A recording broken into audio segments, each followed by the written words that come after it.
You'll remember we left off yesterday. I introduced the idea of RNA editing. I left you with the thought sort of experiment of why we want to do this. And so we'll then work our way through the details of this today. Basically, what I want you first to recognize is that whenever you see the term RNA, ribonucleic acid, remember that tells you it has been transcribed from DNA. Because DNA is always in the nucleus, this process of transcription, regardless of what kind of RNA we're making, the process of transcription is restricted to the nuclear compartment. We only do that in the nuclear compartment. Now, one of the things that we touched on yesterday, we said that if we were dealing with prokaryotes, that then for the sequence of bases in the DNA, we would see a complementary sequence of bases in the RNA, and then we could sort out that sequence of bases in the RNA and determine the amino acid sequence in a protein. We could work our way right back through that system and see complementarity at each step. Well, when they began to look at eukaryotes, they found a slightly different story. And that's the story that we'll start with today.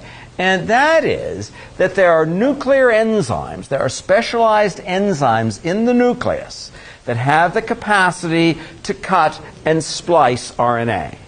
Now, it's true, these so-called spliceosomes can cut and splice transfer RNA, messenger RNA, and ribosomal RNA, but mostly we think about it in terms of mRNA, and that's where our emphasis is going to be. Now, we're going to now generate an mRNA transcript which obeys all the rules which would be true for a prokaryote. And what I mean by that is that each base in the RNA has a complement in the DNA. That's the mRNA transcript.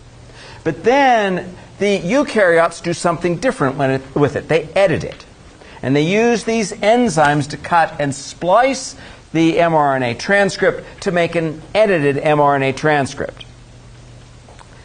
Why this is important and why it provides a kind of selective advantage for eukaryotes is that it means that with a finite number of genes, and no organism contains more than about 20,000 or so, with a finite number of genes, we can fiddle with the sequence of bases in the mRNA and make slightly different amino acid sequences in the resulting protein.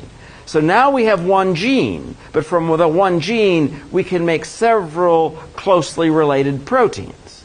So this gives much more variability in the kinds of proteins that an organism can make. And we'll see a little bit about how this is done.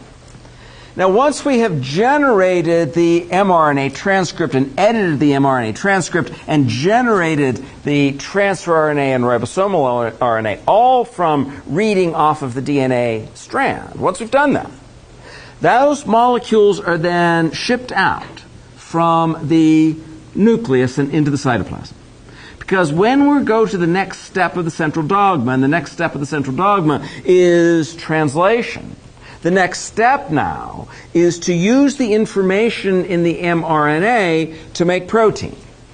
So the translation step is RNA to protein. We're going to read from the RNA, and we're going to have information in the sequence of bases in the mRNA that will determine the sequence of amino acids in the protein.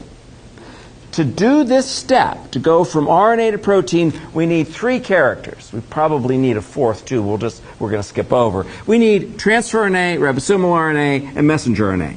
We probably need some of the regulatory RNAs as well, but these are the three main players.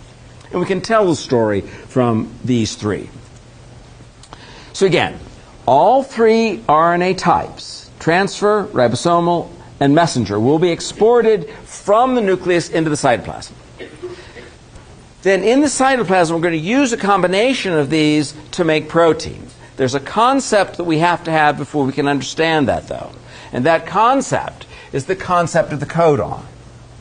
And I'll review this when we talk about it, but the major sort of conundrum here, and it was a puzzle for a long time, is once you know that you have four bases and you have to figure out how you're going to use the information in four bases to make protein, and you walk your way through the statistics, you run into a problem.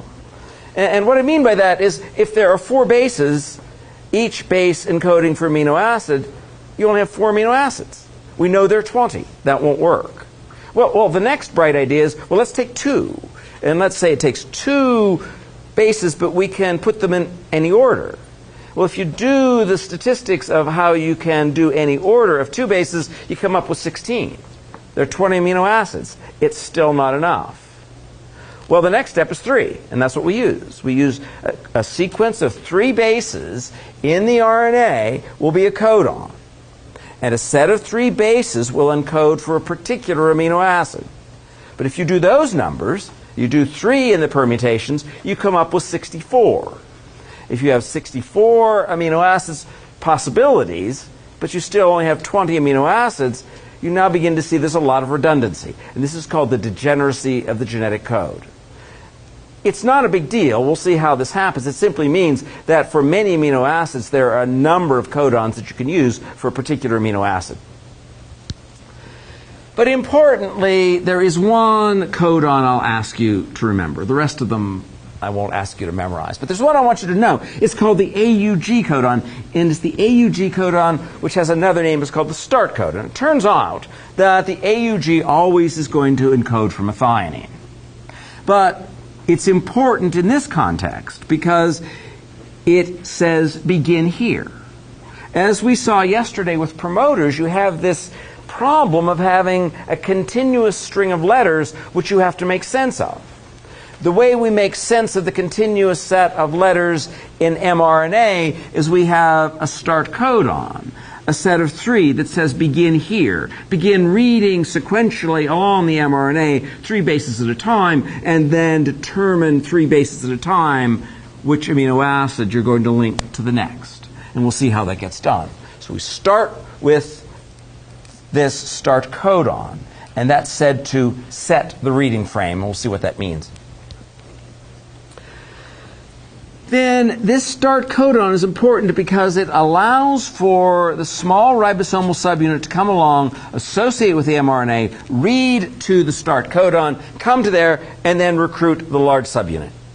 So now we have a kind of sandwich of the messenger RNA, the large and small ribosomal subunits, and now we can begin making protein. But there's one other character we need, and this is the transfer RNA. When you see this term, transfer RNA, you can think shuttlecraft. And you can think that there are some large number, in fact, there's probably about 60 different possible shuttlecraft for each amino acid. So there's some redundancy here as well. But what I want to point out is that these transfer RNAs play the role of delivering amino acids to the ribosome. And we're going to find that there are 3 base sets on the transfer RNA called an anticodon. That anticodon can base pair with the codon. But that anticodon, in addition to determining which codon it will complementarity base pairing will occur with, there also will be on that transfer RNA a particular amino acid. So we'll see that the anticodon will determine which amino acid this transfer RNA carries and delivers to the ribosome. And we'll then see the ribosome plays the role of severing the amino acid from the transfer RNA and adding it on to the growing protein. And we'll see how that gets done.